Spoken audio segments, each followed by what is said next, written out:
बोल जयकारा बोल मेरे श्री सद्गुरुदेव भगवान की जय। सत्य सनातन धर्म की जय। सांचे दरबार की जय। वक्रतुंड महाकाय सूर्यकोटि समप्रभ निर्विघ्नं कुरु मे देव। सर्वकार्येषु सर्वदा सर्वकार्येषु सर्वदा सर्वमंगल मांगल्ये शिवे सर्वार्थ साधिके शरण्ये त्र्यंबिके गौरी नारायणी नमस्तुते नारायणी नमस्तुते। बोल जयकारा बोल मेरे श्री सद्गुरुदेव भगवान की जय। श्री दयालु परमहंस महाराज की जय। श्री नंगली निवासी भगवान की जय। श्री नंगल बिहारी महाराज की जय। श्री परमपुरी भगवान की जय। श्री गुरु महाराज जी फरमा रहे हैं कि आत्म कल्याण के जिज्ञासा को लेकर आए हुए प्रेमियों बोलो हरिओम हरिओम हरिओम। प्रेमियों, सत्संग की बातें आस्तिक लोगों के लिए होती हैं। जिनकी बुद्धि में आस्तिकता है वे ही शास्त्र और सत्पुरुषों को समझ सकते हैं। नास्तिकों के लिए न शास्त्र है न सत्संग। अब गुरु महाराज जी कह रहे हैं कि भाई नास्तिक और आस्तिक में भेद बता रहे हैं। अब नास्तिक कौन है? जो परमात्मा के हर बात को नकारता रहता है, उसमें तर्क कुतर्क पेश करता है, शास्त्र की बातों में जो विश्वास नहीं रखता है, अपनी मनमानी करता है, उसको नास्तिक कहते हैं। और आस्तिक वो इंसान होता है जो परमात्मा की हर बात में आस्था रखता हो और शास्त्र की हर बात को मानता हो, तो उसे आस्तिक कहते हैं। आस्तिक और नास्तिक में कोई बहुत ज़्यादा भेद नहीं है, सिर्फ दिमाग की ये सब खुराफाते हैं। जो समझ जाए उसको आस्तिक कहते हैं, जो ना समझे उसको नास्तिक कहते हैं। आज का वातावरण नास्तिकों से दूषित हो गया है। इससे और तरह तरह की मजहबी बातों से हमारा दिमाग चक्कर में पड़ जाता है। हमें सर्वप्रथम इस बात का दृढ़ निश्चय करना है कि ईश्वर है। हो सकता है कि हम सनातनी लोग जिसे ईश्वर कहते हैं, मुसलमान उसे ईश्वर नहीं माने, बौद्ध और ईसाई उसे नहीं माने, मगर जो सत्य है उसे तो सब मानेंगे। तुम ही सोचो, पहले पहल तुम्हारा जन्म हुआ तो क्या यह तुम्हारी इच्छा से हुआ? अब सही बात है। गुरु महाराज जी का कहने का मतलब है कि भाई हम जो सनातनी लोग हैं, जो हम देवी देवता को मानते हैं, जो हम गुरु भगवान जी को मानते हैं, जो हमारे देवताओं में आस्था है, हम मंदिर पूजा करते हैं, मंदिर में देवताओं की पूजा करते हैं, वो भगवान को मुसलमान ना मानते हैं और ईसाई नहीं मानते हैं, बौद्ध नहीं मानते हैं। सबका अलग अलग सिस्टम है कि कौन किस हिसाब से चलता है। अब तुम ही सोचो, पहले पहल तुम्हारा जन्म तो क्या यह तुम्हारी इच्छा से हुआ? नहीं, यह तुम्हारी इच्छा से नहीं हुआ। जन्म लेने में तुम पराधीन थे। सही बात है। अब हम लोग जिस कुल खानदान में जन्म लिए हैं, जिस माता पिता के घर में हमने जन्म लिए हैं, तो हम पराधीन ही थे। तो सब परमात्मा के प्रक्रिया के हिसाब से सब कुछ हुआ है और उसी हिसाब से हमें जन्म भी मिला है। आगे गुरु महाराज जी बता रहे हैं कि वह तुम्हारे संस्कारों के मुताबिक ईश्वरीय प्रेरणा से हुआ। तुम्हारे संस्कार हिंदुओं को से थे, अतः तुम हिंदू घर में पैदा हुए। अपने संस्कार के मुताबिक तुम मुसलमानों, अंग्रेजों या बौद्धों आदि के घरों में भी पैदा हो सकते थे। हिंदू परिवार में जन्म लेना है प्रमाणित करता है कि तुम्हारे संस्कार हिंदुत्व से प्रभावित हैं। अतः यदि तुम हिंदू धर्म के महापुरुषों के द्वारा बनाए गए नियमों को अपनाकर चलो तो तुम्हें जल्दी कामयाबी मिल जाएगी।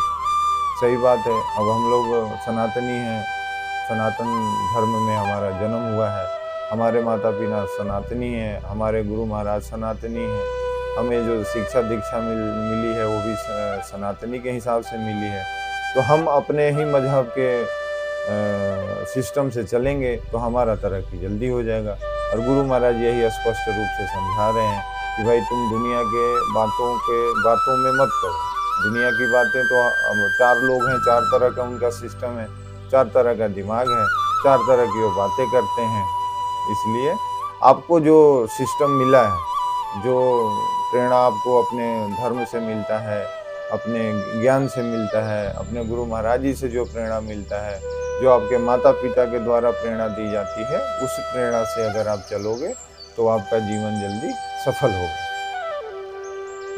उनके संस्कार तो अपने तुम्हारे अंदर हैं। नए सिरे से उन संस्कारों को बनाने में मुद्दत गुजर जाएगी और तुम रत्ती भर भी तरक्की नहीं कर पाओगे। अब गुरु महाराज जी क्या कह रहे हैं कि भाई दूसरे मजहबों को अपनाने से दिक्कत होगी। अब आप दूसरे मजहब में ये सोच के चले जाएं कि भाई हमारे यहाँ तो कुछ नहीं हो रहा, वहाँ बहुत अच्छा होगा, वहाँ वो महात्मा बहुत अच्छा सत्संग कर रहे हैं, वो महात्मा बहुत अच्छा बात बता रहे हैं, वो गुरु भगवान के बारे में अच्छा बता रहे हैं, वो भगवान की स्वरूप का अच्छा वर्णन करते हैं, वो भगवान के प्रेम में बढ़िया बात बताते हैं। ये सब हमारे मन का भ्रम होता है। क्यों? क्योंकि परमात्मा जो है वो आस्था के विषय है। आप कहीं भी रह के, किसी भी जगह रह के, ऐसा नहीं है कि आपके लिए कोई स्पेशल जगह बनाया जाएगा कि हाँ भाई यहीं जाओगे और यहाँ परमात्मा का ध्यान करोगे तो वही परमात्मा आपको हासिल होंगे। ऐसा कुछ नहीं है। परमात्मा हर जगह है, आपके हृदय में भी हैं, आपके मंदिर में भी हैं, आपके गुरुद्वारा में भी हैं। इस सृष्टि के किसी भी कोने में आप बैठ के अगर अपना आस्था को मजबूत करके अपने हृदय में उस परम पिता परमात्मा को, उस परम पिता भगवान जी को, गुरु महाराज जी का ध्यान आप जिस जगह भी बैठ के करेंगे वहाँ आपको परमात्मा का दर्शन होगा। ऐसा नहीं है कि भाई यहाँ जाओगे वहाँ जाओगे, इनकी बात सुनेंगे उनको बात सुनोगे तो आपको ऐसा होगा। ऐसा कुछ नहीं है। ये सब आस्था के विषय है और गुरु महाराज यही बात समझा रहे हैं। अब हम लोग क्या करते हैं कि गुरु महाराज जी का सत्संग सुनते तो हैं, लेकिन हम ये सोचते हैं कि ये जो गुरु महाराज जी का सत्संग है वो हमारे लिए थोड़े है। हम तो गुरु महाराज जी के आश्रम में आते हैं, हम गुरु महाराज जी के सत्संग सुनते हैं और ये हमारे मन में तुरंत बात आता है कि ये तो दूसरों के लिए। अरे दूसरों के लिए नहीं है, गुरु महाराज जी जो सुना रहे हैं और जो सुन रहे हैं वो सबके लिए है। क्यों? क्योंकि हमारे अंदर भी वो सारी चीजें, सारी कुरीतियां होती हैं।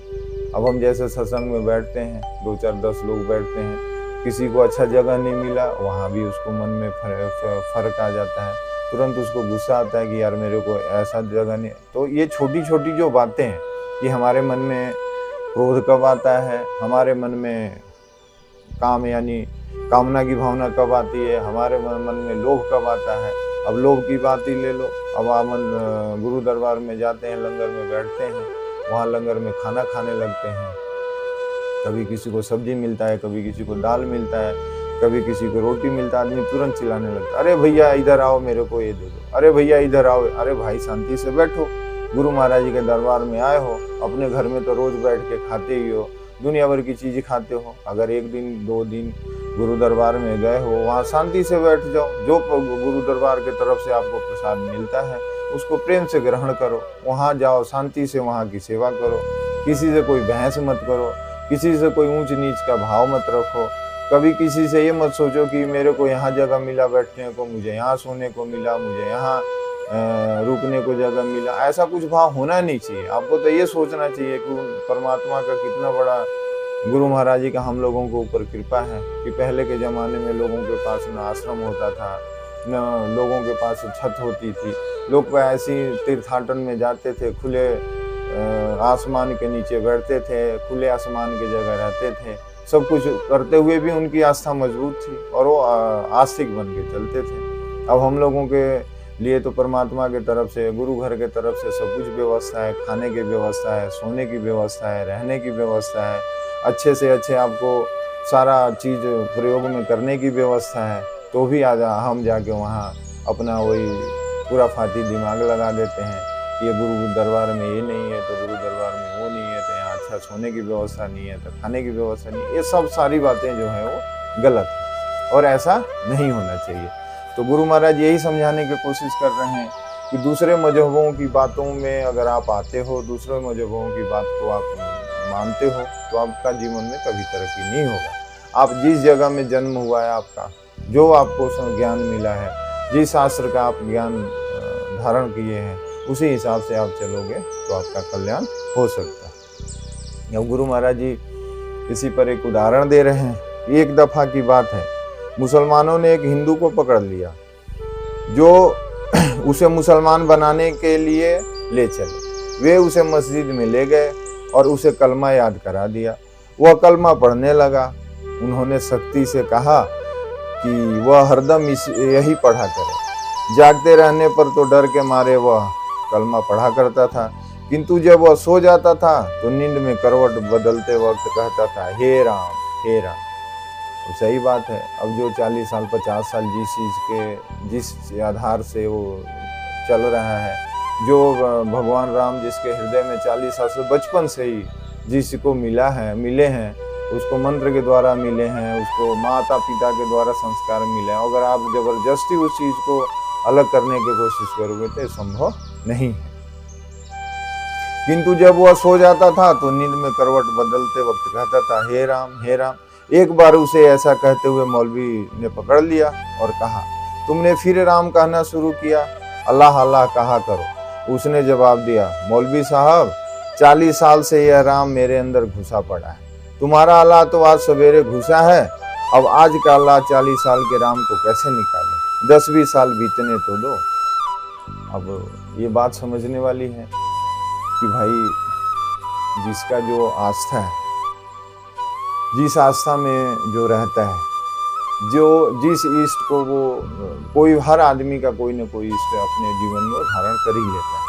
बचपन में जैसे माँ बाप समझा देते हैं कि हनुमान जी का हनुमान चालीसा का पाठ करो, शंकर भगवान का जल दो, लक्ष्मी नारायण का पूजा करो, दुर्गा माता का पूजा करो, गुरु भगवान जी का पूजा करो। यानी शुरू से ही माता पिता हो चाहे गुरु हो, कोई ना कोई आपको एक इष्ट पकड़ा देते हैं कि भाई इष्ट के सहारे आपका जीवन चलेगा। उसी तरह अपने इष्ट के प्रति अपनी भावना को दृढ़ रखा जाए तो हमारा काम जो है बन जाता है। अब मान लीजिए जैसे आजकल के लोग हैं, कोई कहता है कि भाई राम जी का पूजा करो, कोई कहता है कृष्ण भगवान का पूजा करो, कोई कहता है दुर्गा माँ का पूजा करो। तो आपको दूसरों की बात सुनोगे तो आपको कभी कामयाबी नहीं मिलेगी। जी जहाँ पे आपकी आस्था बन रहा है, जहाँ जिस प्रभु के ध्यान करने से आपको प्रेम उत्पन्न हो रहा है, आपके हृदय में प्रेम उत्पन्न हो रहा है, समझ लो कि वही आपके इष्ट हैं। और गुरु महाराज जी में और परमात्मा में कोई फर्क नहीं है। अगर आपने गुरु धारण कर लिया है तो आप अपने गुरु महाराज जी को इष्ट मान सकते हैं, और गुरु ही शिव हैं और शिव ही गुरु हैं। तो ये हम लोगों के लिए तो सबसे सुलभ चीज़ है कि भाई हम लोग हमारा तो भाग्य कितना बड़ा है कि हम लोग गुरु महाराज जी हमें घर घर आके दर्शन दिए हैं। हम लोगों को भूले भटके जो भक्त हैं उनको घर घर जाके घर घर से पकड़ के सबको दीक्षा दिए, शिक्षा दिए, और धर्म के बारे में समझाया, ज्ञान के बारे में समझाया, परमात्मा के बारे में समझाया। अब जब इतने परमात्मा की तरफ से मेहरबानी हो रही है और हम लोग फिर भी उस चीज़ को ध्यान नहीं दे रहे हैं, तो मुझे लगता है कि हम लोगों से बेकार कोई आदमी नहीं है। हम लोग बहुत निकम्मे लोग हैं, जहाँ तक मुझे लगता है।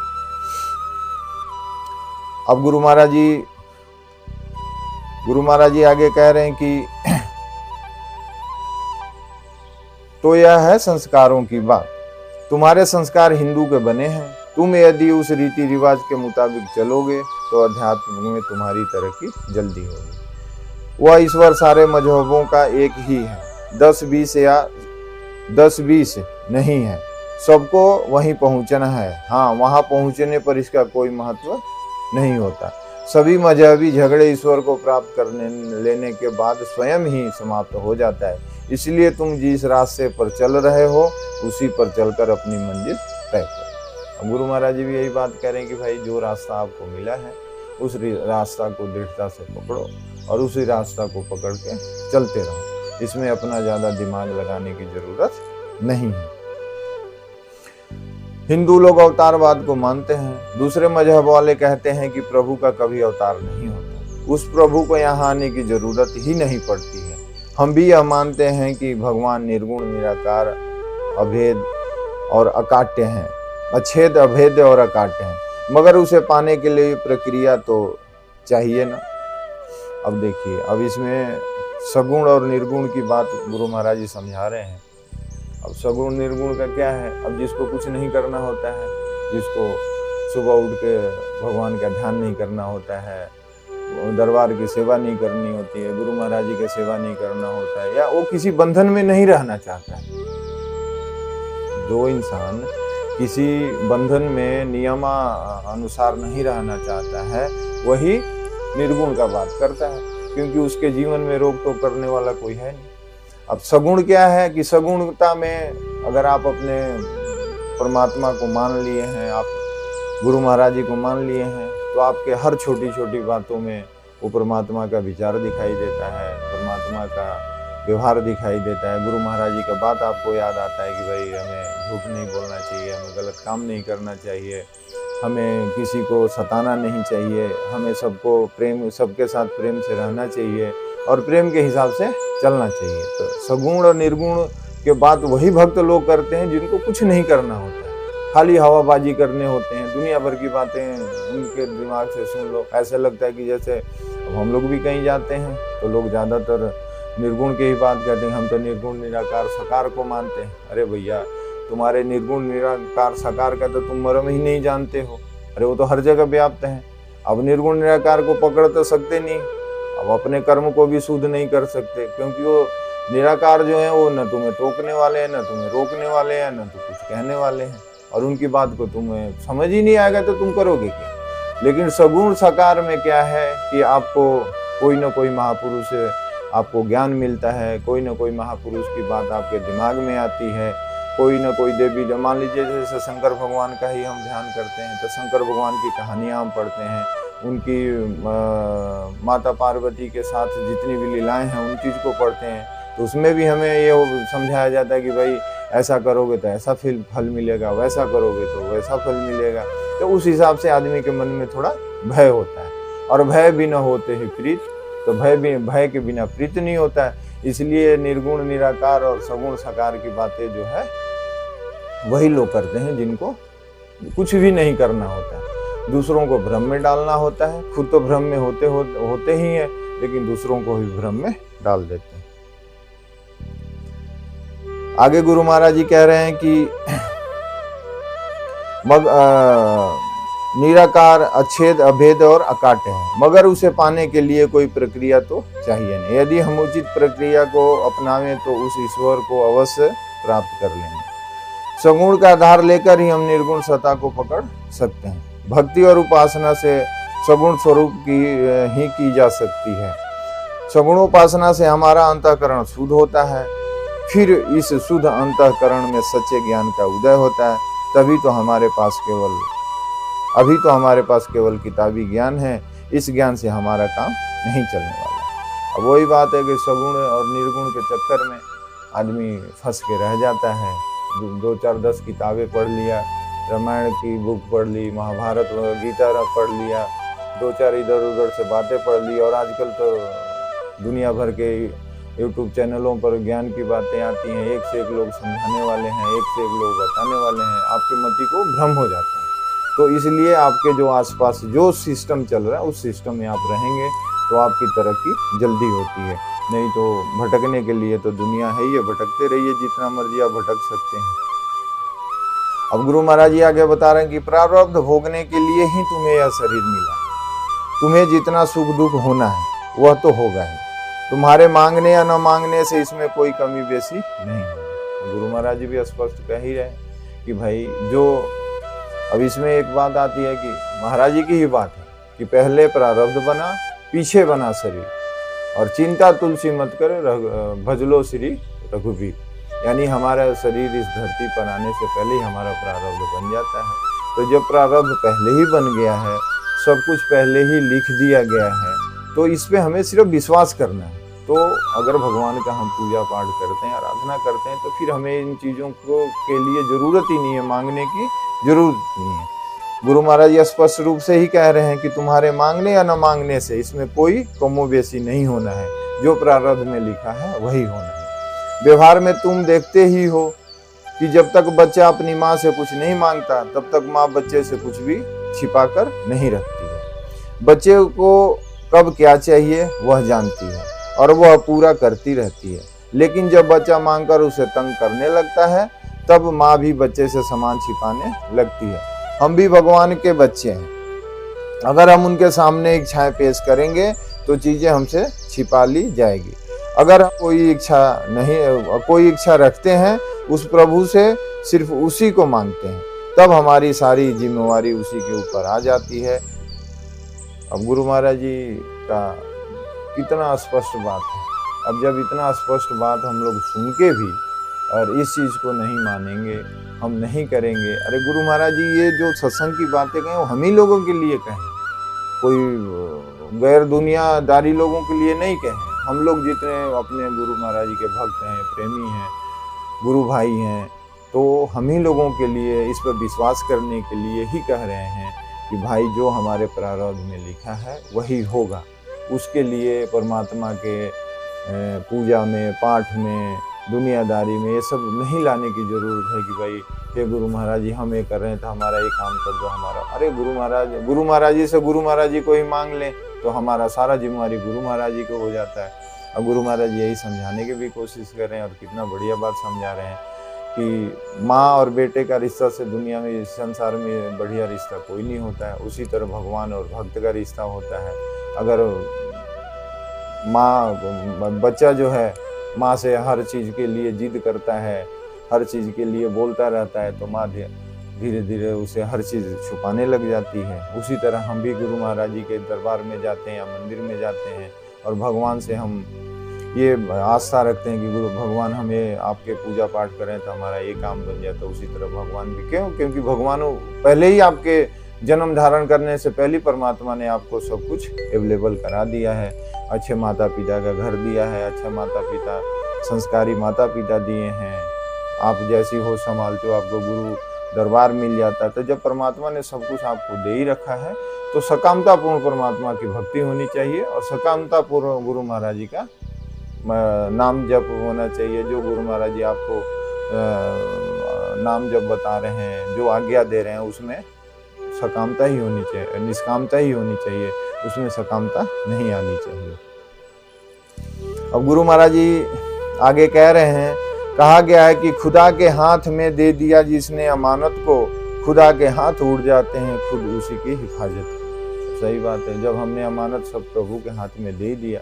और वैसे भी गुरु महाराज जी जब हम लोगों को शिक्षा देते हैं, नाम दान देते हैं, तो गुरु महाराज जी ने हमारे जो 3 सबसे मुख्य चीज़ है, तन मन धन, वो सब गुरु महाराज जी अर्पण करा लेते हैं। तो इसमें सोचने वाली बात है कि जब गुरुदेव ने संकल्प करा लिया, अर्पण करा ही लिया है, तो उसमें हमें ज़्यादा दिमाग लगाने की ज़रूरत है ही नहीं। क्योंकि गुरु महाराज जी दीक्षा देने से पहले ही तन मन धन जो है वो अर्पण करा लेते हैं। तो जो अर्पण किया हुआ चीज़ है, जो संकल्प लिया हुआ चीज़ है, तो उसमें हमारा फिर पावर कहाँ रह गया? वो सारा का सारा चीज़ गुरु महाराज जी का हो गया। उसी तरह गुरु महाराज जी अब उन चीज़ों को जिस तरह इस्तेमाल करने के लिए हमें कहते हैं, जैसे इस्तेमाल करने के लिए हमें आज्ञा देते हैं, अगर उस तरह हम इस्तेमाल करेंगे तो हमारा बुद्धि, विचार, हमारा जो अंदर की भावना है वो सारी की सारी अच्छी हो जाएंगी और गुरु महाराज जी के हिसाब से वो चलने लगेंगे। गुरु महाराज जी एक आगे उदाहरण दे रहे हैं कि एक फकीर को लोगों ने सिखा दिया कि मरते वक्त आदमी के पास शैतान आता है। वह उसे बहस करके कहता है, कहला ही डालता है कि खुदा नहीं है। वैसे ही आदमी खुदा को नकार देता है, वो काफिर हो जाता है। तब उसे दोजख भेज दिया जाता है। वह फकीर सोचने लगा कि यह तो विकट समस्या है, यदि ऐसा कहा गया है तो जीवन भर कुल किया कराया बेकार हो जाएगा। वह जवाब देगा। इस प्रकार उसने जवाब सवाल का एक लिस्ट ही तैयार कर लिया। अब गुरु महाराज जी का समझाने का क्या मतलब है? गुरु महाराज जी तो उदाहरण देके समझा देते थे, लेकिन हम लोगों का भी थोड़ा विचार ऐसा होना चाहिए कि अब गुरु महाराज जी ये समझा रहे हैं कि भाई एक फकीर को लोगों ने सिखा दिया कि मरते वक्त आदमी के पास शैतान आता है। अब ये तो उदाहरण है, लेकिन इसमें हम लोगों को समझने वाली बात क्या है कि मरते वक्त शैतान जो आता है, यानी शैतान कौन है? हमारा मन ही शैतान है। अगर हमारा शुद्ध सात्विक सतोगुणी प्रधान हमारा विचार नहीं है, हमारा मन नहीं है, तो अंत समय में यही मन जो है वो शैतान बन जाता है। यही सवाल जवाब करने लगता है, यही आपको तंग करने लगता है, यही हर चीज़ से दंडनीय बना देता है आपको कि तुमने ऐसे किया तो ऐसे हो रहा है, वैसे किया तो वैसे हो रहा है। तो ये सारी चीज़ें की जो प्रक्रिया है वो गुरु महाराज जी समझाने की यही कोशिश कर रहे हैं कि अपना जो शैतान मन है, उस शैतान मन को ही समझाने की ज़रूरत है और जैसे ही हमारा शैतान मन शुद्ध सतोगुणी बन जाता है तो हमारे लिए फिर कोई सिस्टम, दोजख क्या है, दोजख का वही नर्क स्वर्ग वाली बात आ जाती है। तो अगर हम अपने मन की बात मानते रहेंगे तो हमें दोजख मिलेगा, नर्क मिलता है। अगर मन हमारी बात को मानने लग गया, हमारे आत्मा के अंदर हो गया, तो हमें स्वर्ग मिल जाता है। तो गुरु महाराज जी के समझाने के यही विचार है कि भाई आपका जो मन है, सारा खुराफात का जड़ मन है, उस मन को ही संभालना और मन को नम करने। मन का मतलब क्या होता है? नम कर देना। नम का मतलब क्या है कि भाई एकदम सरल कर देना। अपने मन को सरल बना लो, और सरल बना लोगे तो फिर आपके लिए कोई दिक्कत होगी नहीं। उसके मरने का वक्त आया और सचमुच शैतान आकर उसे सवाल पर सवाल करने लगा।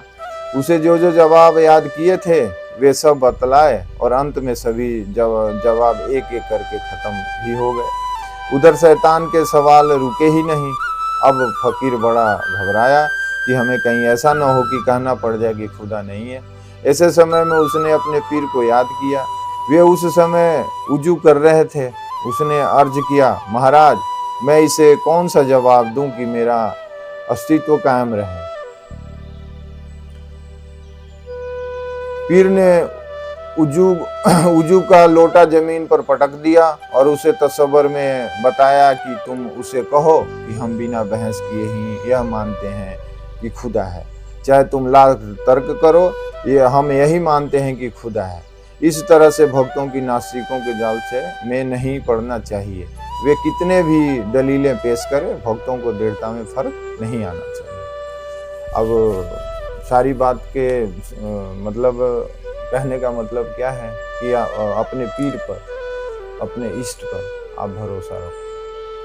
अपने इष्ट पर आप भरोसा रखोगे, अपने पीर पर भरोसा रखोगे, नास्तिकों की बात का ध्यान नहीं करोगे और स्पष्ट रूप से आपको ये मान लेना है कि भाई परमात्मा है। न कोई इसमें तर्क है, न कोई इसमें कुतर्क है। हमें कुछ नहीं, किसी के बात हमें माननी नहीं। जब बच्चे का स्कूल में एडमिशन हो गया है तो बच्चे को जब ये समझ में आ गया कि जब तक मैं पढ़ाई नहीं करूँगा तब तक मैं स्कूल से मतलब एक क्लास से दूसरे क्लास में नहीं जाऊँगा, मेरी तरक्की नहीं होगी। उसी तरह जब हम लोग गुरु दीक्षा ले चुके हैं, हम गुरु दरबार के साथ जोड़ चुके हैं, जब तक हम अपने गुरु महाराज जी की बात नहीं मानेंगे, गुरु महाराज जी की एक एक बात को अपने हृदय में धारण नहीं करेंगे, अपने जीवन में गुरु महाराज जी के बातों को चरितार्थ नहीं करेंगे, तब तक हमारा कुछ होने वाला नहीं। अब आजकल तो है कि थोड़ा लोगों के पास पैसा हो जाता है, थोड़ा धन एक्स्ट्रा हो जाता है, तो थोड़ा लोग सोचते हैं कि हम तो बहुत बड़े भक्त होंगे। अरे भैया, धन और पैसे रुपए से ही भक्ति का बात बनता तो फिर बात ही क्या होती, फिर तो हर आदमी सुखी हो जाता। लेकिन ऐसा नहीं है। आजकल तो धन हर कोई कमा लेता है। आपको धन नहीं देखना है, आपको तन नहीं देखना है, आपको क्या देखना है? तो अपने मन को देखना है, अपने हृदय को भाव देखना है, अपने हृदय में झांकी देखनी है कि हमारा व्यवहार कैसा हो रहा है, हमारा विचार कैसा हो रहा है, मेरा आचार कैसा हो रहा है। हमारे हृदय के अंदर, हमारे अंदर क्रोध कितना आता है, हमारे अंदर लोभ कितना है, हमारे अंदर मोह कितना है, हमारे अंदर दूसरों को प्रति नफरत कितनी है, हम कितने लोगों से कितना प्रेम करते हैं। अगर कोई हमारा नुकसान भी करता है तो हम उसके साथ कैसा व्यवहार करते हैं। ये सब सारी चीज़ें जो है वो अंदर झांक के देख के और सुधरने से ही काम बनता है। आप ये सोचते हो कि गुरु महाराज जी ने सत्संग सुना दिया, अब गुरु महाराज जी सत्संग दूसरों के लिए सुनाए। अरे हमें सुना रहे हैं तो हमें उस पर चलना पड़ेगा ना जी। और जब तक हम उस पर चलेंगे नहीं तब तक हमारा कुछ होने वाला नहीं। और गुरु महाराज जी आगे बता रहे हैं कि सत्य की प्राप्ति के लिए ज्यादा कुछ करना नहीं है। अब गुरु महाराज जी इतने सरल से सरल बात बताते हैं कि भाई कम से कम हमारे भक्त जो हैं वो इस रास्ते को पकड़ लें। और क्योंकि परमात्मा का रास्ता इतना आसान तो है नहीं, इस रास्ते में बहुत मुश्किलें भी आती हैं, लेकिन फिर भी गुरु महाराज जी ऐसी बातें आपको बता रहे हैं कि जिस पे आप अगर सही तरीके से चलेंगे तो आपका आस्था मजबूत हो जाएगा, आपका विचार मजबूत हो जाएगा, आपका संकल्प मजबूत हो जाएगा और आपकी जिंदगी आसान बन जाएगी। हमारे अंतःकरण का सीखना है, भक्ति और उपासना के द्वारा वो साफ हो सकता है। तुम्हारे संस्कार स्थूल हैं और वे दुनिया की स्थूल चीजों के साथ संबंध रखते हैं। इन संस्कारों को साफ करना चाहते हो तो पहले तुम्हें स्थूल स्वरूप की ही उपासना करनी होगी। इसलिए हमारे यहाँ मंदिरों में मूर्ति की उपासना बताई गई है। सही बात है। अब वही बात आ गई ना कि भाई हमारे जो सनातन धर्म में लोग हैं वो अच्छे सिस्टम से चल के, एक तरीके से चल के परमात्मा को प्राप्ति करने का तरीका बताएं। हवाबाजी में कुछ नहीं है कि हम उस विराट स्वरूप को पकड़ेंगे, हम उस विराट परमात्मा को पकड़ेंगे, हम तो निर्गुण को ही पकड़ के चलेंगे, हम तो सगुण वाले तो ऐसे होते हैं। अरे भाई, जब तुम्हें कुछ नहीं पता है तो निर्गुण सगुण की बात ही करना छोड़ दो। जब इतना तुम्हारे अंदर समझदारी आई जाती तो तुम इन बातों के चक्कर में पड़ते ही नहीं। परमात्मा को प्राप्त करना, क्योंकि कहा जाता है कि परमात्मा के थोड़ी सी भी बात अगर आपके हृदय में आ गई और परमात्मा की तरफ से आपको थोड़ा सा भी प्यार मिल गया तो आप परमात्मा में गुम हो जाते हैं। आप फिर इन दुनियादारी के लफड़े में नहीं पड़ते हैं और दुनियादारी के बातों के चक्कर में नहीं आते हैं। जिसको प्रेम मिल गया, प्रेम ऐसी चीज है कि जो परमात्मा में रम जाए। प्रेम का मतलब क्या होता है कि परमात्मा में जो रमते हुए व्यवहार करते हैं उसे प्रेम कहा जाता है। प्रेम ऐसा नहीं है कि किसी वस्तु के लिए प्रेम किया तो उसको मोह कहा जाता है, उसको मोहब्बत कहा जाता है। प्रेम तो बहुत ऊपर की चीज है, इसको मोहब्बत कहा जाता है। जो किसी चीज से मोह हो जाए, जैसे किसी वस्तु से मोह हो गया, किसी घर मकान से मोह हो गया, किसी लड़के से मोह हो गया, किसी लड़की से मोह हो गया, किसी की सुंदरता से मोह हो गया, किसी की मतलब उसका आचार विचार व्यवहार देख के मोह हो गया, इसको मोह कहा जाता है। प्रेम तो वो चीज है कि परमात्मा में रमते हुए जो व्यवहार किया जाए उसे प्रेम। मूर्ति तो एक प्रतीक मात्र है। हम मूर्ति पूजा कर पत्थर की पूजा नहीं करते, हम बुत परस्त नहीं हैं। इस बात की सूक्ष्मता का पता आगे चलकर लगता है। मूर्ति की प्राण प्रतिष्ठा करने के बाद वह मूर्ति पूज्य मानी जाती है। अब गुरु महाराज जी समझा रहे हैं कि भाई अब आपकी आस्था को मजबूत करने के लिए मंदिरों में जो मूर्ति स्थापना किया गया उसमें प्राण प्रतिष्ठा किया जाता है और प्राण प्रतिष्ठा के बाद उसमें अपनी आस्था बनाई जाती है। मूर्ति की प्राण प्रतिष्ठा करने के बाद वह मूर्ति पूज्य मानी जाती है। अब हमारे लिए वह मूर्ति परमात्मा का प्रतीक हो जाती है। यदि लोग उसे बेवकूफ़ी से न समझें तो बात दूसरी है। जड़ोत बुद्धि से शिव जी पर लोटे के लोटे जल चढ़ाने से क्या होगा? शिवलिंग में चैतन्य भाव लाने पर तो हमारी हर हरकत उसी तरह की होगी जिस तरह चेतन इष्ट के सामने होनी चाहिए। जड़ोत बुद्धि से पूजा करोगे तो तुम्हारी मेहनत का कुछ फायदा तो जरूर होगा, मगर असली फायदा आत्मशुद्धि नहीं होगी। अब महाराज जी यहाँ असली फायदा का क्या बात कर रहे हैं कि अगर आप निष्काम भाव से परमात्मा की पूजा करते हैं, वहाँ सकामता नहीं लाते हैं या वहाँ जड़ों तो बुद्धि नहीं लाते हैं, वहाँ चेतन बुद्धि लाते हैं कि भाई ये शंकर भगवान हैं, इनके ऊपर प्रेम से जल चढ़ाना चाहिए, फल फूल चढ़ाना चाहिए। ये नहीं कि दे लोटा गए जी शंकर भगवान को धड़ाधड़ चढ़ाए, जय हो प्रभु। अरे उनमें चेतन आस्था लाएंगे तो उनसे आपको प्रेम होगा, उनके मूर्ति से प्रेम हो जाएगा। उनको बड़े प्यार से आप स्नान कराएंगे, उनको प्यार से टीका लगाएंगे, उनको प्यार से धूप बत्ती देंगे, उनको प्यार से उनका मंगलाचरण करेंगे, उनकी आरती करेंगे। जहाँ प्रेम होता है आदमी का संस्कार और व्यवहार अपने आप ही चेंज हो जाता है। यानी वो अपने हृदय के प्रेम से व्यवहार करने लगता है। अब जैसे इसमें है कि जैसे अब हम लोग गुरु महाराज जी के सामने थे तो गुरु महाराज जी के सामने कोई भी काम करने, अब हम लोग छोटे छोटे बच्चे थे तो गुरु महाराज जी बैठ के सत्संग करते थे तो वहाँ खांसने में भी डर लगता था कि खांसेंगे तो गुरु महाराज जी मतलब सत्संग में डिस्टर्ब होगा। अब गुरु महाराज जी क्या सोचेंगे, वो तो प्रभु की कृपा थी, लेकिन हमारे अंदर ये भय होता था कि अगर हम खांसेंगे तो सत्संग में डिस्टर्ब होगा, इसलिए वो खांसते भी नहीं थे। खांसना भी होता तो चुपचाप उठ के बाहर चले जाते थे। तो चेतन परमात्मा का यही भाव होता है कि अगर आप परमात्मा को चेतन मान गए, चाहे मंदिर में हो, चाहे आप अपने घर के मंदिर में गुरु महाराज जी को विराजमान करा रखे हो, अब गुरु महाराज जी के स्वरूप को भी चेतन मान के आप रखिए। हम लोग तो बचपन से ही, फिर हम लोगों को गुरु महाराज जी के साथ इतना ज़्यादा लंबा समय नहीं रहा है। हम लोग शायद 13-14 साल के थे तभी गुरु महाराज जी शरीर छोड़ चुके थे।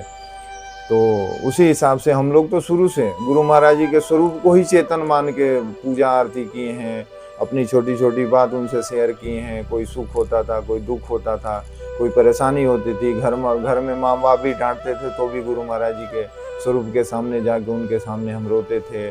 कोई बात कहते थे तो हमें तुरंत वहाँ से ये आज्ञा मिल जाती थी कि नहीं ऐसा नहीं तो ऐसा करो, ऐसा नहीं तो ऐसा करो। यानी स्वरूप से भी अगर आप बात करते हैं तो स्वरूप भी आपसे बात करता है। ये हो गया चेतन बुद्धि, चेतन परमात्मा का स्वरूप हो गया। यानी आप जो सामने पूजा कर रहे हैं, जिस चीज का ध्यान कर रहे हैं, तो वो चेतन रूप में आप भाव। अब ऐसा नहीं है कि हर जगह गुरु महाराज जी आपके साथ साथ चल रहे हैं, आप जहाँ हैं वहाँ चेतन रूप में परमात्मा आपके सामने विराजमान है। और उसके बाद जैसे धीरे धीरे आप उस स्वरूप में चेतनता आ जाती है और वही चेतनता धीरे धीरे चल के आपके हृदय में उतर जाती है। और जब हृदय में चेतनता उतर जाती है तो फिर तो सर्वत्र ही परमात्मा नजर आने लगते हैं। और हर पल हर क्षण आप अपने गुरु महाराज जी के बातों को लेके जीवन में व्यवहार करने लगते हैं। अब आगे गुरु महाराज जी समझा रहे हैं कि एक भगत 12 साल तक विष्णु जी का पूजा कर रहा था, फिर भी भगवान प्रकट नहीं हुए। उसने गुस्से में आकर विष्णु जी को उठाकर जाले के बीच ताखे पर रख दिया। उसने सुन रखा था कि शंकर जी शीघ्र ही खुश हो जाते हैं। अब उसने शंकर जी की पूजा शुरू कर दी। अब गुरु महाराज जी इस बात को कह के बड़े हंसते थे और लोगों को समझाने के महाराज जी का ऐसा प्रक्रिया था। ऐसे उदाहरण से गुरु महाराज जी समझाते थे कि कम से कम सरल से सरल भाषा में आप लोग भक्ति उपासना का प्रक्रिया समझ जाएं और गुरु महाराज जी की बातों को लेके आप चलें। जब उसने पूजा के लिए धूप जलाया तो उसकी सुगंधी हवा के साथ विष्णु जी के तरफ जाने लगी। वह कहने लगा, कितना चालाक है वह विष्णु। मैं पूजा शंकर जी की कर रहा हूँ और यह इसकी गंध जाले में बैठा बैठा मुफ्त में ले रहा है। 12 साल तक इनकी पूजा करके देख लिया, इसने मेरा कुछ नहीं बनाया। अब इसे हरगी गंध नहीं लेने दूंगा। वाह, विष्णु जी की नाक में रुई ठूसने चला। जमी पास गया कि भगवान प्रकट हो गए। अब बात यह है कि भाई अब उसने तो 12 साल विष्णु भगवान का पूजा किया फिर भी प्रकट नहीं हुए, और शंकर भगवान का थोड़े दिन पूजा किया और उसके मन में चेतन भाव जाग गया कि बताओ शंकर भगवान की मैं पूजा कर रहा हूँ और ये जो धूप का गंध है वो जाले में बैठे बैठे विष्णु भगवान ले रहे हैं, तो उनके नाक में रुई ठूसने चला। अब इसका मतलब क्या है कि भाई जैसे जिस समय चेतन भाव आपके हृदय में प्रवेश कर जाएगा, परमात्मा उसी टाइम प्रकट होगा। परमात्मा को प्रकट होने में ज़्यादा टाइम नहीं लगता है। क्यों? क्योंकि परमात्मा हर समय प्रकट है। समय कहाँ लगता है? तो हमारे विचार में लगता है, हमारे बुद्धि में लगता है। हमारा शुद्ध बुद्धि, हमारा शुद्ध विचार, शुद्ध आचार, शुद्ध व्यवहार, शुद्ध आचरण, हमारा शुद्ध हृदय, जैसे ही हमारा शुद्ध हृदय होगा, हमारा मन शुद्ध होगा, उसी समय परमात्मा हमारे हृदय के अंदर प्रकट हो जाते हैं। बिल्कुल टाइम नहीं लगता है, क्योंकि जैसे ही अंधकार खत्म होता है, सूर्य भगवान अपने आप प्रकट हो जाते हैं। और जैसे सूर्य प्रकट होते हैं तो दुनिया का किसी भी कोने में अंधकार नहीं रहता। उसी तरह आपके हृदय में, आपका हृदय की गंदगी जैसी साफ होता है, आपका हृदय जैसी बिल्कुल निर्मल हो, सात्विक हो जाता है, उसी तरह उसी हृदय में परमात्मा जो है वो तुरंत प्रकट हो जाते हैं। और आपके हृदय, आपके मन का जितने भी व्यवहार, मतलब मन का जो संस्कार है, गलत संस्कार है, अज्ञानता है, वो सारे के सारे दूर हो जाते हैं और आप फिर गुरु महाराज जी के प्रति आपका अनहद प्रेम हो जाता है। जब पूजा करता था तब तो प्रकट हुए नहीं, और आज नाक में रुई ठूसने चला तो प्रकट हो गए। क्या बात हो गई? यह पूजा का कैसा ढंग हुआ? भगवान ने समझाया, पहले पूजा तू जरूर करता था, मगर मुझे जड़ मानता था। आज तुमने चेतन का भाव आया कि मेरी मूर्ति गंध लेती है। जब तक तुम मुझे जड़त्व बुद्धि मानता रहा, मैं भी जड़ बना रहा। आज तुम्हारे अंदर चेतन भाव के उदित होते ही मैं खुद भी अब वही बात है कि भाई भगवान को प्रकट होने में टाइम तो लगता नहीं है, वो हमारे हृदय के संस्कार के हिसाब से ही भगवान जो है वो भगवान ने समझाया। पहले पूजा तो तुम जरूर करता था मगर तुम्हें जड़ मानता था। आज तुम चेतन का भाव लाया है, मेरी मूर्ति भी गंध लेती है। जब तक तुम मुझे जड़त बुद्धि मानता रहा, मैं भी जड़ बना रहा। आज तुम्हारे अंदर चेतन भाव के उदित होते ही मैं खुद भी चेतन रूप में तेरे सामने प्रकट। तात्पर्य यह है कि मूर्ति को जड़ नहीं बल्कि चेतन मानकर ही पूजा करनी चाहिए। हम मूर्ति को जड़ नहीं मानते, पत्थर नहीं मानते, बल्कि उसमें साक्षात प्रभु का चैतन्य स्वरूप का आवाहन करते हैं। जिनकी बुद्धि इस सत्य को नहीं समझती है उनके लिए तो पत्थर ही है। अब अगर तुम्हारी बुद्धि में पत्थर का भाव है तो फल भी तुम्हें पत्थर ही जैसा मिलेगा। अब गुरु महाराज जी इतना स्पष्ट रूप से समझाने की कोशिश कर रहे हैं कि भैया जैसा भाव आपका होगा वैसा आपको फल मिलेगा। इसमें गुरु महाराज जी का कोई दोष नहीं है, क्योंकि गुरु महाराज जी स्पष्ट रूप से आपको समझाने की कोशिश कर रहे हैं कि भाई आप इस चीज को स्पष्ट रूप से करना शुरू करो। जब तक जीवन में करना शुरू नहीं करोगे तब तक आपके जीवन में कुछ भी हासिल नहीं होगा। जैसे पैसे कमाने के लिए नौकरी करना जरूरी होता है, उसी तरह प्रभु को प्राप्त करने के लिए, प्रभु को अपने हृदय में बसाने के लिए हमें प्रभु से प्रेम करना होता है और छोटी छोटी जीवन की बातों को उसमें सच्चाई हमें लानी होती है।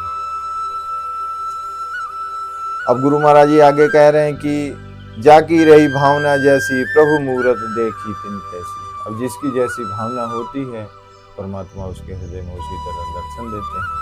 अभी तो तुम केवल इस भाव को दृढ़ करो कि ईश्वर है, वह कैसा है, कहाँ है, यह राज तब खुलेगा जब तुम्हारा अंतःकरण शुद्ध होगा।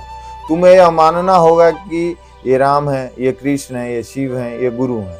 तुम्हारी इस दिव्य भावना का परिणाम होगा कि वह प्रभु उसी रूप में प्रकट होंगे, क्योंकि उनका कोई खास रूप है नहीं।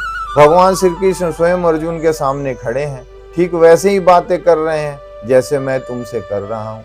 भगवान कहते हैं, अर्जुन पहले पल मैंने यह उपदेश सूर्य को दिया था।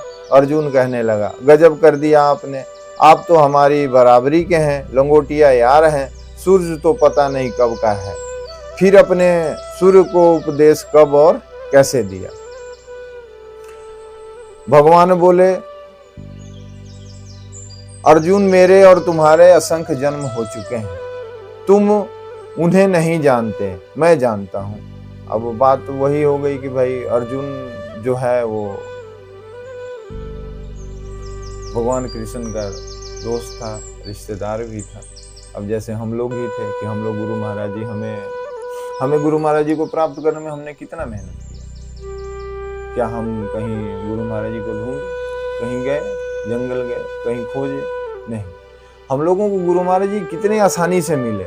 हमारे माँ बाप संस्कारी थे, हमारे गुरु महाराज जी हमारे माँ बाप को मिले, हमारे माँ बाप से हमें मिले, हमने कोई मेहनत नहीं की। उसी तरह कृष्ण भगवान जी जो थे अर्जुन के बिल्कुल रिश्तेदार थे, दोस्त थे, फ्रेंड थे, एक साथ के थे, तो उसे वो भगवान नहीं समझे। उसी तरह हम लोग भी यही गलती कर रहे थे, किए हैं और आगे भी यही करते ही रहते हैं कि हमारे गुरु महाराज जी सामने प्रत्यक्ष बिल्कुल परमात्मा रूप में प्रत्यक्ष रूप में थे, फिर भी हम उनको नहीं पहचान पाए। हम अपनी दूसरे ही दुनिया में घूमते रहे और जो समय चला गया तो फिर हम अफसोस करते रह गए। और अब बात वही है कि अगर हमारा प्रेम व्यवहार, आचार व्यवहार शुद्ध सात्विक नहीं बनेगा तब तक हम गुरु महाराज जी का प्रेम नहीं प्राप्त कर सकते हैं।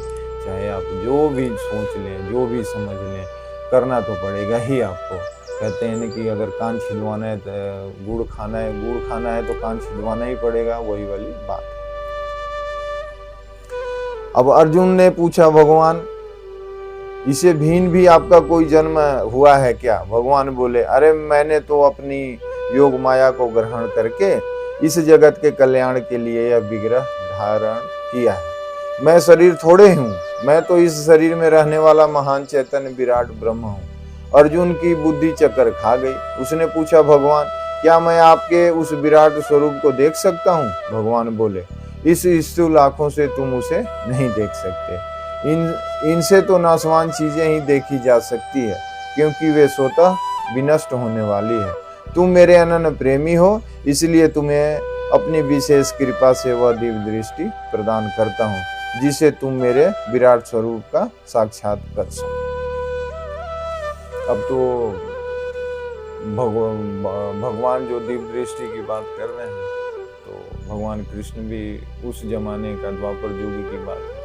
अब हम लोगों का शरीर तो 5 तत्वों का बना हुआ है, और अर्जुन का जो शरीर था वो तो प्रकट हुआ था, तो मंत्र के द्वारा वो शरीर प्रकट हुआ था। तो हम तो नहीं कह सकते कि भाई अर्जुन का शरीर वो 5 तत्व का था, क्योंकि हम लोग गर्भ से जन्म लेते हैं, और अर्जुन का शरीर जो था वो गर्भ से हुआ ही नहीं था, वो तो मंत्र के द्वारा प्रकट हुआ था।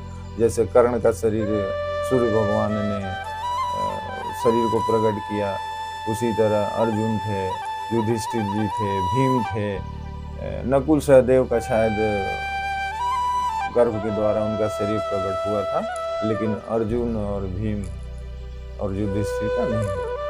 तो वो तो ऐसे शरीर पाकर उनके भगवान कृष्ण के सामने दिव्य दृष्टि की बात की परमात्मा ने। वैसे अब हम लोगों का शरीर तो ऐसा है नहीं, हम लोगों का शरीर तो क्षण क्षण रूग्र होने वाला है, 5 तत्वों का शरीर है। अब गुरु महाराज जी इसमें समझाने की क्या कोशिश कर रहे हैं कि भाई दिव्य दृष्टि, अब तुम्हें दिव्य दृष्टि कैसे प्रदान होगा। अब जब गुरु महाराज जी के बताई हुई बातों पर नहीं आप चलोगे तो दिव्य दृष्टि तो प्राप्त होगी नहीं। अब गुरु महाराज जी का कहने का क्या अभिप्राय है कि दोनों तिल एक तार मिलाए। अब तिल का मतलब क्या है कि हमारी ये दोनों आंखें हैं, 2 तिल, दोनों तिल एक तार मिलावे, दिव्य दृष्टि हो ज्योति लखा। अभी हम इन दोनों, हमारा जो तिल है यानी दोनों आंखों को है, वो एक तार में लाकर और हम यहाँ दृष्टि को जमाएंगे। अब गुरु महाराज जी भी यही कहते थे कि भाई नाम जप करना है तो अपने दृष्टि को ऊपर लगा, दोनों तिल एक तार मिलावे, दिव्य दृष्टि हो ज्योति लगा। अगर हम इस चीज का अभ्यास करेंगे तो हमारा जो तीसरा नेत्र, अब तीसरा नेत्र तो हर इंसान में होता है, ऐसा तो है नहीं। और परमात्मा ने पहले ही बोला है कि भाई जो मेरा स्वरूप है वही तुम्हारा स्वरूप है, मैं परमात्मा रूप में हूँ, तुम आत्मा रूप में हो।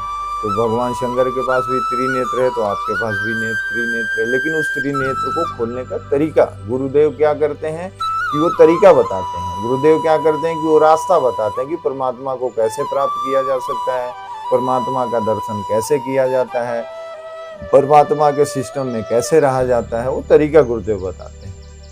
और गुरुदेव जो तरीका बताते हैं वो गुरुदेव हैं कौन, तो परमात्मा ही गुरु है और गुरु ही परमात्मा है। अब आगे गुरु महाराज जी कह रहे हैं कि भाई इन आंखों से तुम उस स्वरूप को नहीं देख सकते, विराट स्वरूप का साक्षात्कार नहीं कर सकते। अब इनसे तो नासमान चीजें ही देखी जा सकती है, क्योंकि यह स्वतः विनष्ट होने वाली है। तुम मेरे अनन्य प्रेमी हो, इसलिए तुम्हें अपनी विशेष कृपा से वह दिव्य दृष्टि प्रदान करता हूँ जिसे तुम मेरे विराट स्वरूप का साक्षात्कार कर सको। अब परमात्मा गुरु भगवान की वहां पे जरूरत थी भाई विराट दृष्टि देने की, तो परमात्मा ने कृपा करके अर्जुन को विराट दिव्य दृष्टि प्रदान कर दी और उन्होंने उस विराट स्वरूप को दिखा दिया। अब लोग तो यह समझते हैं कि भगवान ने जैसी दिव्य दृष्टि अर्जुन को दी थी वैसी हमें भी दे दे।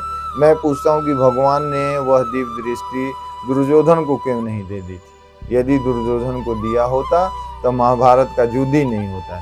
यदि वह विराट स्वरूप देख लेता तो उसकी हृदय गति पहले ही रुक जाती।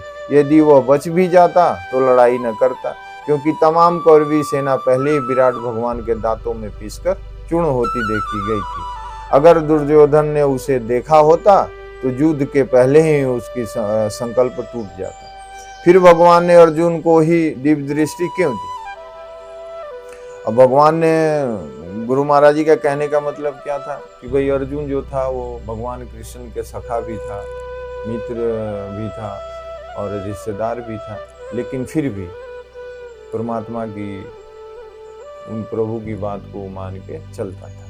एक तरह से उनको गुरु भी मानता था, एक तरह से परमात्मा भी मानता था और एक तरह से दोस्त भी मानता था। इसलिए थोड़ा कन्फ्यूजन, परमात्मा अपने कृपा से उनकी जो कन्फ्यूजन थी वो दूर कर दिया करते थे। उसी तरह हम भी लोग गुरु महाराज जी से प्रेम करते हैं अब गुरु महाराज जी के हम लोग तो ये सोचते हैं कि भाई गुरु महाराज जी हमारे हैं तो हमें कुछ ज़्यादा करने की ज़रूरत नहीं है। अरे अपने लोगों को ही ज़्यादा करना पड़ता है, जो अपना होता है उसी से ज़्यादा कराया जाता है। दूसरों से क्या कराना है, दूसरों से तो व्यवहार करानी होती है। इसलिए भगवान कृष्ण जी जो थे वो अर्जुन को ही क्यों चुने, क्योंकि अर्जुन अपना था, अर्जुन हर बात को समझता था, पूरी लड़ाई अर्जुन से ही करा दी और अर्जुन के ऊपर ही सारी लड़ाई टिकी रहे। उसी तरह हम लोग भी हैं, अगर हम अपने परमात्मा को, अपना गुरु महाराज जी को अपना मानते हैं तो हमें सबसे ज़्यादा मेहनत हमें ही करनी होती है। हमें अपने विचार पर ज़्यादा मेहनत करनी होती है, हमें अपने आचार पर ज़्यादा मेहनत करनी होती है। गुरु महाराज जी पहले कहते थे कि भाई तुम लोग जितने गुरु भाई गुरु बहन हो, तुम लोगों के आपस में इतना प्रेम होना चाहिए, आपस में इतना सुंदर व्यवहार होना चाहिए कि बाहर के दुनियावी जो लोग हैं वो उन व्यवहार और प्रेम को देख के अपना व्यवहार और प्रेम सुधारें और दुनिया में शांति बना रहे। यानी वो घर परिवार में भी उनको ऐसा लगे कि भाई हम गुरु दरबार में गए थे, गुरु दरबार के भाइयों बहनों में इतना प्रेम है, हम गुरु भक्त जितने भी हैं सब में एक अटूट प्रेम होना चाहिए। गुरु महाराज जी के प्रति भी प्रेम होना चाहिए, उनके दरबार में जाके उनके हर चीज़ का हमें सेवा करना चाहिए और प्रेम से ही गुरु महाराज जी भी प्रकट होते हैं, प्रेम से ही परमात्मा ही प्रकट होते हैं। बिना प्रेम का कुछ भी संभव नहीं है, क्योंकि हम लोग भगवान को क्या दे सकते हैं, भगवान के पास तो सब कुछ है। भगवान तो सब कुछ हमें, जिन्होंने हमें दे रखा है हम उनको क्या दे सकते हैं। तो हमारे पास सिर्फ देने के लिए एक प्रेम ही है कि जो हम परमात्मा को सच्चे स्वरूप का प्रेम दे सकते हैं। सच्चा प्रेम, उसमें कोई झंझट वाली बात ना हो, सिर्फ सच्चा प्रेम देंगे तो हमें परमात्मा प्राप्त हो सकते हैं। इसलिए कि अर्जुन उसका पात्र था। भगवान ने दिव्य दृष्टि अर्जुन को क्यों दी? इसलिए कि अर्जुन उसका पात्र था। उसकी भगवान में अनन्य निष्ठा थी, वह मनसा वाचा कर्मणा भगवान को समर्पित थी। अब अर्जुन को दिव्य दृष्टि परमात्मा ने इसलिए दी कि भाई वो मनसा वाचा कर्मणा समर्पण था। उसी तरह हम लोग भी परमात्मा के प्रति, गुरु भगवान के प्रति मनसा वाचा कर्मणा अगर समर्पित हो जाते हैं तो हमें भी वो दिव्य दृष्टि मिल सकता है। हम भी उस दृष्टि से प्रभु का दर्शन कर सकते हैं, उस दृष्टि से हम उस परमात्मा को दर्शन कर सकते हैं, गुरु महाराज जी का दर्शन करते हैं। हमारे अंदर आनंद ही आनंद हो सकता है, हमें किसी तरह का कोई दिक्कत ही नहीं होता। लेकिन जब तक हम मनसा वाचा कर्मणा निस्वार्थ भाव से समर्पण नहीं करेंगे तब तक हमें हासिल नहीं होगा। हम चाहे जो मर्जी बोलते रहें, जो मर्जी करते रहें, जितना मर्जी सत्संग का हम चर्चा कर लें, जितना मर्जी हम सत्संग सुन लें, जितना मर्जी हम दुनिया में तीर्थ कर लें, व्रत कर लें, मंदिर मस्जिद गुरुद्वारे जितना मर्जी घूम लें, लेकिन हमें मनसा वाचा कर्मणा समर्पण भाव दिखाना पड़ेगा। अनन्य भक्ति उपासना के कारण उसका हृदय विशेष कृपा को धारण करने के योग्य हो चुका था। अब आगे गुरु महाराज जी करें कि तुम खुद करना तो कुछ चाहते, तुम खुद करना तो कुछ नहीं चाहते, मगर कृपा वैसे ही चाहते हो जैसे अर्जुन को मिली थी।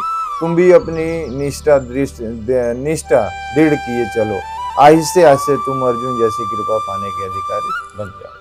अब गुरु महाराज जी वही बात स्पष्ट रूप से समझाने की कोशिश कर रहे हैं कि भाई जब तक निष्ठा को आप परिपक्व नहीं करोगे, गुरु महाराज जी के बातों पे नहीं चलोगे, गुरु महाराज जी के बातों को लेके अपने जीवन में जीवन धारण नहीं करोगे, तब तक आपको वैसा कृपा नहीं प्राप्त होगा। और जिस दिन आपने वैसा कर लिया उस दिन आपको ये सब चीज़ अपने आप ही प्राप्त हो जाएगी। गुरु महाराज जी की कृपा भी अपने आप हो जाएगी। और गुरु महाराज जी हम लोगों के लिए तो कहते हैं कि माँ से भी ज़्यादा प्रेम करते हैं। 72 माता का भी प्रेम गुरु महाराज जी देते हैं। तो हम गुरु महाराज जी की तरफ से मुझे लगता है कि भाई गुरु महाराज जी की तरफ से कोई कमी नहीं है। जो भी कमी है वो हमारे तरफ से ही कमी है, जो भी दिक्कत होती है वो हमारे तरफ से ही होती है।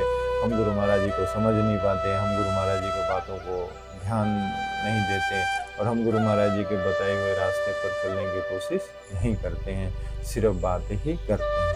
अब गुरु महाराज जी आगे आशीर्वाद दे रहे हैं। बोल जयकारा बोल मेरे श्री गुरु महाराज जी की जय। जय गुरु आशीर्वाद। ओम पूर्णमदा पूर्णमिदं पूर्णात् पूर्णमुदच्यते पूर्णस्य पूर्णमादाय पूर्णमेवावशिष्यते। ओम शांति शांति शांति। बोल जयकारा बोल मेरे श्री सद्गुरुदेव भगवान की जय। जालू परमहंस महाराज की जय, नंगली सरकार की जय, नंगल बिहारी महाराज की जय, परमपुरी भगवान की जय, बाबा जी महाराज की जय, स्वामी जी महाराज की जय, सत्य सनातन धर्म की जय, उमापति महादेव की जय, राधेपति कृष्ण चंद्र की जय, सीतापति रामचंद्र की जय, लक्ष्मण बजरंग बली की जय। बोलो भाई सब संतन की जय, अपने अपने गुरु गोविंद की जय, अपने अपने माता पिता की जय। बोल मेरे श्री सदगुरुदेव भगवान।